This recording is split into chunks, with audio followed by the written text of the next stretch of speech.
दिखा देते हैं, बता देते हैं कैसे डालना है, कैसे मिक्स होना है। पहले हम ये बेस कोट को खोल लेते हैं। बेस कोट को अच्छी तरह चला ले, हमारा ये यूज़ होता रहता है इसलिए ये बकम है। हमारे पास तो पूरा बल्क में पड़ा रहता है मटेरियल, इसलिए ये रखा था।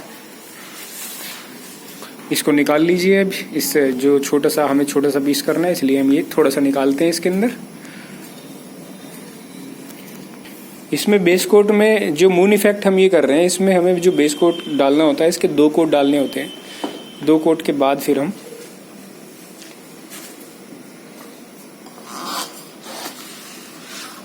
ऊपर से टॉप कोट डालेंगे। अभी ये मून इफेक्ट आप जो देख रहे हैं, इसके बेस कोट की तैयारी है। बेस कोट होने जा रहा है। हमने अभी रेजिन निकाला है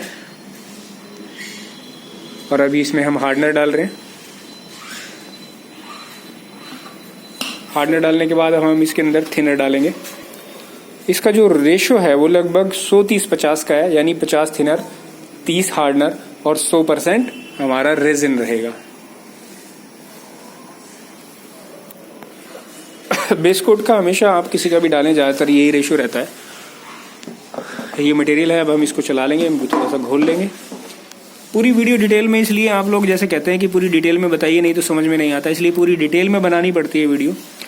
हालांकि शॉर्ट में भी हम आपको दिखा सकते हैं, लेकिन हम आपको पूरी वीडियो बनाते हैं डिटेल में, ताकि आपको समझ में आए और आप सीख सकें कि किस तरह से काम होता है, या कोई भी इफेक्ट अगर डालना होता है तो उसका क्या तरीका है, वो कैसे डलेगा। इसको हम अच्छे से मिला लेते हैं। इसका रेशियो मैंने आपको बताया 100-30-50 है, यानी कि 100% हमारा रेजिन है, 30% हमारा हार्डनर है, 50% हमारा थिनर रहेगा। जो अभी पैकिंग मैंने आपको दिखाई थी बेस कोट की, वही बेस कोट का मटेरियल है और उसी से डलेगा। और उसका रेशियो मैंने जैसे आपको अभी बताया, वो रेशियो रहेगा। आप रेशियो अगर प्रॉपर मिलाएंगे तो ज़्यादा बेटर रहेगा, आउटपुट अच्छी आएगी, प्रॉपर रहेगा वो। और अगर आप रेशियो में गड़बड़ कर देते हैं, आप भूल जाते हैं कम ज़्यादा, बहुत से पेंटर भाई हैं जो अंदाजे से डालते हैं, अंदाज़ा नहीं चलता इसमें। अगर आप अंदाजे से डालेंगे तो कई बार चीज़ें ख़राब भी हो जाती हैं और आपको फिर वो दोबारा से उतारना भी पड़ता है। पीयू एक बार हो गया और फिर उसको उतारने का मतलब है कि बस फिर आपको बहुत परेशानी हो जाने वाली है। पीयू को आप जो भी करें वो सही प्रोसेस के अकॉर्डिंग करें, सही तरीके से करें, तभी आप इसमें सक्सेस हो सकते हैं।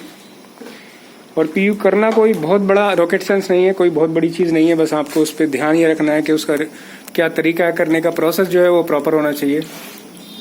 पूरी डिटेल में वीडियो बनाने का मतलब ये है कि आपको सही से प्रॉपरली उसका रेशो समझ में आ जाए।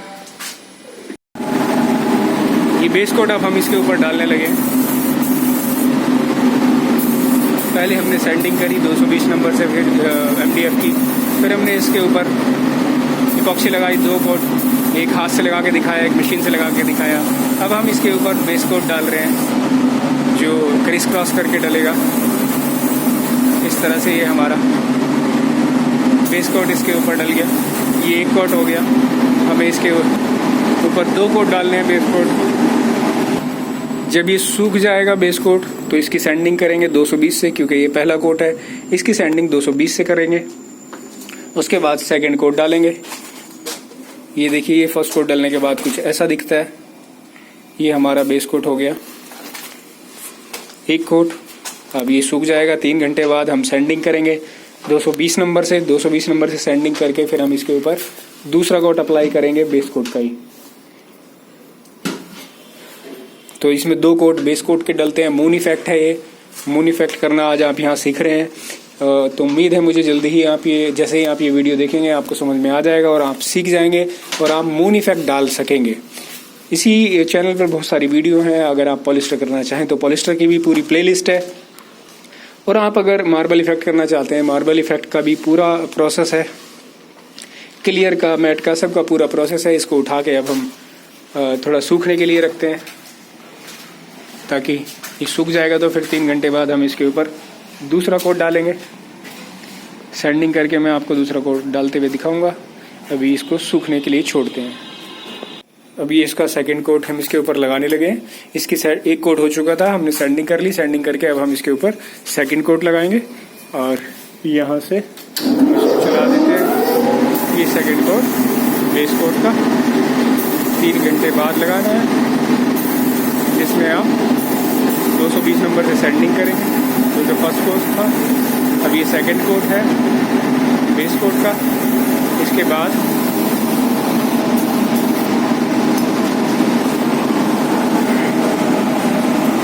हम सैंडिंग करेंगे। इसके बाद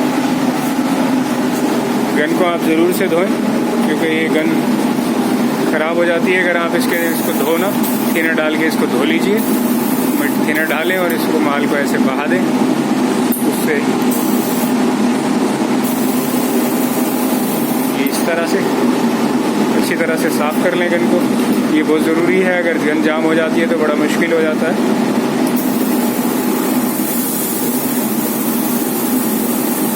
प्रेशर इस तरह से पानी बहा दें और अब यहाँ से मैं मशीन को बंद करता हूँ। और ये इसके ऊपर सेकंड कोट लग चुका है। अब 3 घंटे बाद जब ये सूख जाएगा, 3 से 4 घंटे बाद या 6 घंटे बाद भी आप अगर छोड़ दें तो ज़्यादा बेटर है। तो इसके ऊपर हम 320 से सैंडिंग करेंगे, फिर 400 नंबर से सैंडिंग करेंगे। उसके बाद फिर हम टॉप कोट डालेंगे ब्लैक वाला। आप ये जो मून इफेक्ट देख रहे हैं इसमें, ये जो प्रोसेस देख रहे हैं मून इफेक्ट का है और बहुत अच्छा इफेक्ट ये है, देखने में अच्छा लगता है, आपको समझ में आएगा।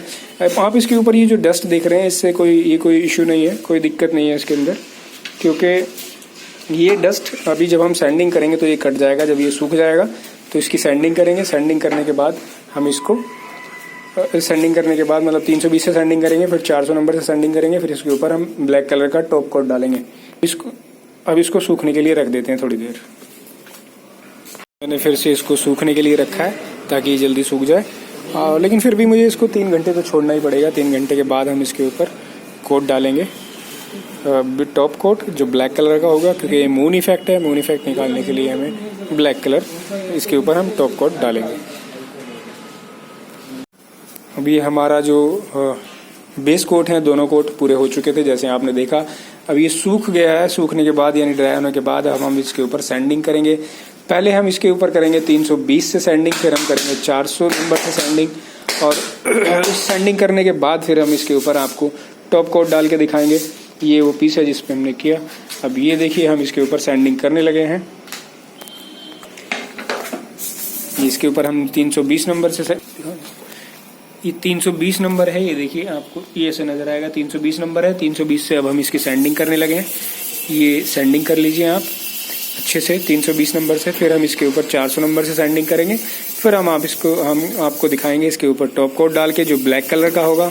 मून इफेक्ट के लिए हम ब्लैक कलर का टॉप कोट डाल रहे हैं। अभी आप देखिए 400 नंबर है, 400 नंबर के रेगमाल से हम इसकी सैंडिंग कर रहे हैं। हम ये सैंडिंग आपको दिखाने के लिए कर रहे हैं। बेसिकली इसकी अच्छी तरह सैंडिंग हम कर चुके हैं, तो आपको दिखाना ज़रूरी है, इसलिए हम पूरा प्रोसेस ताकि आपको समझ में आए तो हम ये इसकी सैंडिंग कर रहे हैं। देखिए होता ये है, जब आप कॉर्नर्स राउंड नहीं करते हैं तो ये देखिए इस तरह से ये कट जाता है, जो बाद में प्रॉब्लम क्रिएट करता है। हमें इसमें नहीं आएगी, क्योंकि हमें सिर्फ आपको करके दिखाना है और फिर हम इसको दोबारा से ठीक भी कर सकते हैं। तीसरा पार्ट मून इफेक्ट का यहाँ ख़त्म होता है। अब आप चौथा पार्ट देखिए।